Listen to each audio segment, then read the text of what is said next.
Recent voice நேயர்களுக்கு அன்பான வணக்கங்கள். ஹவுஸ்மேட்ஸ் இந்த திரைப்படத்துடைய திரை விமர்சனத்தை இப்போ நம்ம பார்க்கலாம். ஹவுஸ்மேட்ஸ் திரைப்படத்தை தயாரித்திருப்பவர் நம்ம சிவகார்த்திகேயன் அவர்கள்.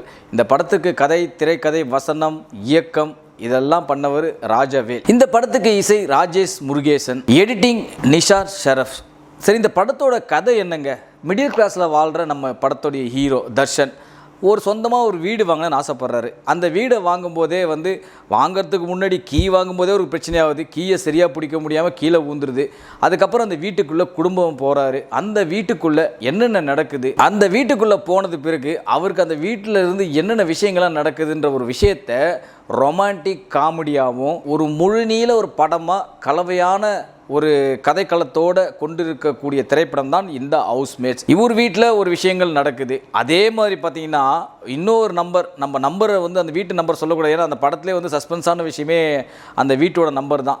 ஒரு வீட்டில் நடக்கிற நிகழ்வுகள் எல்லாம் இவர் வீட்டில் நடக்குது. அதாவது ஒரு எக்ஸாம்பிள் சொல்ல போனால், அவர் வீட்டில் சுவிட்ச் போட்டால் இவர் வீட்டில் லைட் ஏறுது, அவர் வீட்டில் குழாவை திருப்பினா இவர் வீட்டில் தண்ணி வருது. என்னடா இது புதுவிதமான கான்செப்டாக இருக்குது அப்படின்ற மாதிரி யோசிக்கிறீங்களா?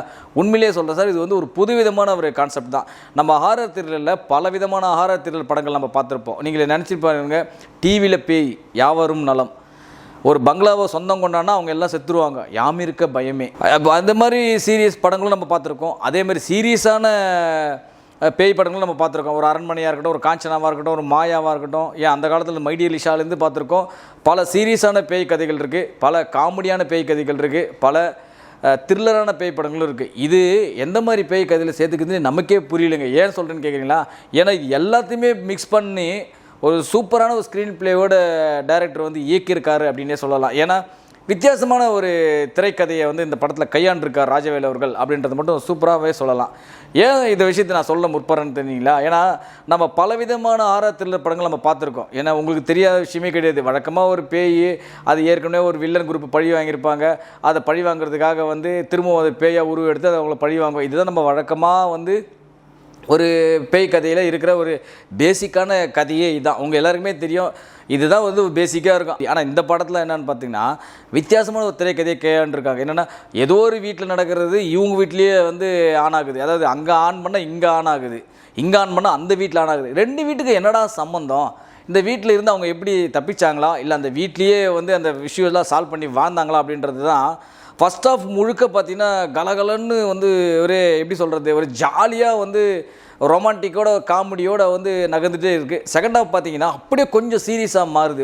ஓகே, ஃபஸ்ட் ஹாஃபில் எப்படி நம்மளை சிரிக்க வைத்தாங்களோ அதே மாதிரி செகண்ட் ஹாஃபில் நம்மளை சீரியஸாக சிந்திக்க வச்சுருக்காங்க அப்படின்னு கூட சொல்லலாம். அந்தளவுக்கு செகண்ட் ஹாஃபு வேறு ரூபத்தில், வேறு ஒரு கோணத்தில் ஸ்க்ரீன் பிளே வடிவமைச்ச விதத்தில் பார்த்தீங்கன்னா இயக்குனரை ரொம்ப பாராட்டி ஆகலாம். ஏன்னா நம்ம பெரும்பாலும் எல்லா படத்தையுமே ஆகா ஓ நம்ம சொல்லிட முடியாது. ஆனால் இந்த படத்தை நிச்சயமாக சொல்லலாம். அதாவது நம்ம இந்த மூளையை போட்டு கசக்கியிருக்காரு இயக்குனர் அப்படின்னே சொல்லலாம். ஏன்னா சமீபத்தில் கூட ஒரு திரைப்படம் நீங்கள் பார்த்துருப்பீங்க, ஒரு ரெஃபரன்ஸ்க்காக சொல்கிறேன், பிளாக்னு ஒரு திரைப்படம், ஜீவா பிரியா பவானி சங்கர் நடிச்சிருப்பாங்க, நீங்கள் பார்த்துருப்பீங்கன்னு நினைக்கிறேன்.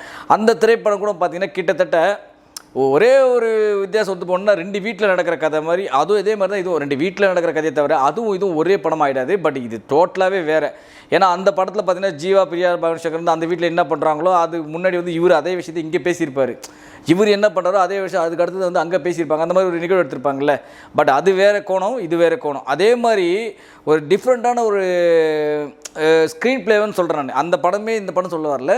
அந்த மாதிரி ஒரு டிஃப்ரெண்ட்டான ஒரு ஸ்க்ரீன் பிளேவை, ஒரு வீட்டில் நடக்கிறது இந்த வீட்லேயும் நடக்குது, அந்த வீட்டில் என்னென்ன பண்ணுறாங்களோ அது எல்லாம் இங்கே ஆன் ஆகுது அப்படின்ற மாதிரி, அந்த ரெண்டு வீட்டுக்கு என்ன கனெக்ஷன் அப்படின்ற மாதிரி ஒரு வித்தியாசமான ஸ்க்ரீன் பிளேவோட கையாண்டிருக்கிற திரைப்படம் தான் இந்த ஹவுஸ்மேட்ஸ். உண்மையை சொல்லப்போனால் இந்த படத்துக்கு பெரிய ப்ளஸ் என்னன்னு பார்த்தீங்கன்னா காளி வெங்கட், அவருடைய குடும்பம், அந்த குழந்தை, அதே மாதிரி இந்த பக்கம் தர்ஷனாக இருக்கட்டும், இவங்க எல்லாருமே இவங்க மட்டும்தான் கதையே இவங்களை சுற்றி தான் கதையே நடக்குது. பெரிதாக டூயட் பாருன்னு ஃபாரின் போல் அங்கங்கே லொக்கேஷன் போய் சுற்றலை. இந்த ரெண்டு வீட்டில் அழகாக நின்று ஒரு ஸ்க்ரீன் பிளேவை வடிவமைச்ச விதத்தில் உண்மையிலேயே இயக்குனரை ராஜவேல் அவர்களை பாராட்டலாம். ஏன்னா நம்ம தெரியும், தண்டத்துக்கு செலவு பண்ணிக்கிட்டு இங்கே போகிறது அங்கே போகிறது புடிச்சு பணத்தை வேஸ்ட் பண்ணாமல் இந்த கதை ரெண்டு வீட்டுக்குள்ளே நடக்குதுங்க, இந்த ரெண்டு குடும்பத்துக்குள்ளே நடக்கிற கதைங்க. இந்த கதையை நாங்கள் அழகாக படமாக்கி ஒரு சூப்பராக ஒரு ப்ரெசன்டேஷனாக கொடுக்குறோம் பாருங்கன்னு சொல்லி கொடுத்துருக்காரு. பார்த்தீங்களா? அதுக்கு உண்மையிலேயே பாராட்டலாம். சார் மைனஸே இல்லையா சார் அந்த படத்தில் அப்படின்னு சொல்ல போனால் நிச்சயமாக மைனஸ் இருக்குன்னு கூட சொல்லலாம். ஏன்னா நம்ம எல்லாமே 100% ஒரு படத்துக்கு ப்ளஸ்ஸாக அமைஞ்சிருமான்னு கேட்டிங்கன்னா நிச்சயமாக அது இல்லை,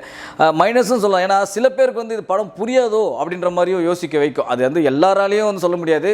ஒரு 100ல் 1-2 பேருக்கு வந்து என்ன இது படம் நமக்கு புரியவே இல்லையே அப்படின்ற மாதிரி கூட யோசிக்க வைக்க. ஏன்னா நம்ம வந்து படத்தை கூர்ந்து கவனிச்சுன்னு வச்சுங்களேன், நமக்கு வா உண்மையிலே இன்டெலிஜென்ட்டாக டிசைன் பண்ணியிருக்காருப்பா அந்த படத்தை அப்படின்ற மாதிரி நமக்கே தோணும். அந்த அளவுக்கு வந்து இன்டெலிஜென்ட்டாக டைரக்டர் அவர்கள் கொடுத்துருக்காரு அப்படின்னு தான் சொல்லணும். இன்னொரு முக்கியமான விஷயம் என்னன்னா, இந்த படத்துக்கு வந்து இசையை வந்து பெருசாக பேசலாம். ஏன்னா ராஜேஷ் முருகேசன் அவர்களுடைய பின்னணி இசை வந்து நமக்கு வந்து அங்கங்கே திகில விட்டுது. ஏன்னா வந்து எப்பவுமே இந்த மாதிரி ஹாரர் த்ரில்லர் படங்களுக்கு எல்லாமே ரொம்ப இம்பார்ட்டண்ட்டான விஷயம் என்ன தெரியுமா, அந்த பேய் காட்சிகள் வரும்போது அந்த மியூசிக்கை கொடுப்பாங்க பாருங்கள், நம்மளை வந்து அப்படியே நம்மளே பயமுறுத்தோம். சீட்டில் உட்காந்துருக்க அந்த ஆடியன்ஸே நமக்கு பயமுறுத்தும். அந்த அளவுக்கு வந்து பேக்ரவுண்ட் ஸ்கோரில் வந்து நல்லாவே பண்ணியிருக்காருன்னே சொல்லலாம்.